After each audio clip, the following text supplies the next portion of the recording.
good to be home? Yes, absolutely. Absolutely. Coach, congrats. Right now you're second in the NBA when it comes to large margins of victories, 20 points or more.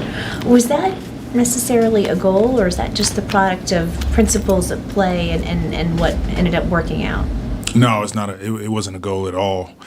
The goal is to step on every floor every night and try to be the best that we can. And for Zion, an odd night for him last game. What do? Do you run more things for him to get him scoring more, or when he's facilitating and just being a point of gravity, does that work just as well for your squad? No, it's just about him settling into the game, reading the game like he's been doing. He'll be fine. You know, every now and then you have games like he had the other night, but tonight should be a good opportunity for him to bounce back. We're all the time about players getting distracted when they go to their hometowns. Can head coaches get distracted when they go back home? No, I've been doing this too long to be getting distracted. It's really about coming in and focusing on our standards and holding ourselves to it, but nah. Can you talk about the job that Monty Williams has done dealing with the losing streak and all the injuries and being able to hold it together and you go out and you watch them play and they play hard every night? For sure. Mon is it's like a brother to me. Had an opportunity. We played together my rookie season. He coached me in New Orleans. We were coaching together. I was under his leadership in Phoenix. And like you said, his teams, every night they go out and they compete as hard as they can. And he's in a process now where, he's got a lot of young guys and they're learning how to play. You've seen as the season progressed, they've gotten better.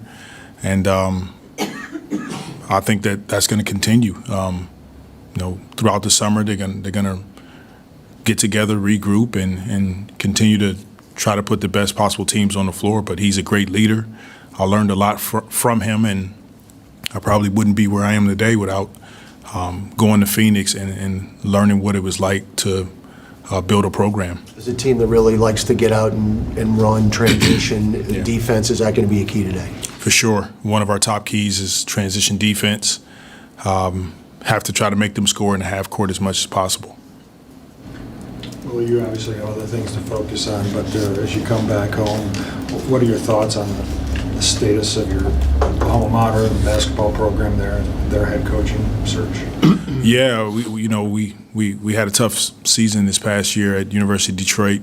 I know Mike Davis, and prior to that, he did a tremendous job, but this year it just didn't go our way. So same thing, you try to reevaluate, look at the program, and see some things that you can do better.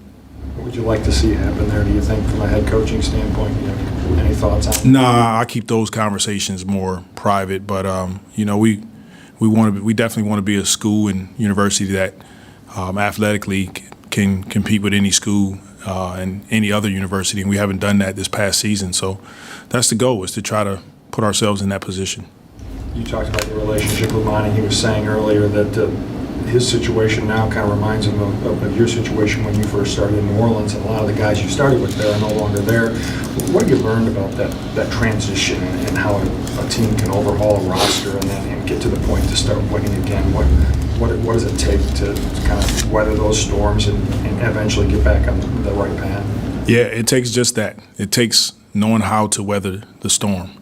And sometimes, you guys know, in life, it could be a new job, it could be a new relationship, it could be a new opportunity, and it didn't always start off with a bang. Sometimes you go through a bit of adversity to figure out what do we have and where do we need to improve.